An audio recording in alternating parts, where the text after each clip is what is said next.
फुकटचं stage असावं. आज जशा पोळ्या खाल्ल्या तशा फुकटच्या पोळ्या असाव्या पोलीस पाटला घेतल्या. हाय का? हो. आशीर्वाद द्यायला तुमच्यासारखी गोड मंडळी असावी म्हणून आज लग्नाचं नियोजन केलंय. मावशी काळजी करू नका, जाधववाडीतलंच पोरग केले. म्हणजे एक गाव कमी केला म्हणायचं जाधववाडी. जाऊ दे म्हटलं बाई, इथले तरी पोरांचे कुठे लग्न होते ते.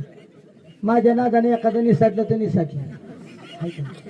इथलाच पोरगा केलाय मावशी. दुपारी 4 वाजता मुडद्याला तयार व्हायला लावली, अजून तयार झाला नाही. हाक मारल्याशिवाय कधी हजर होत नाही. त्या बघा आला कारभारी या.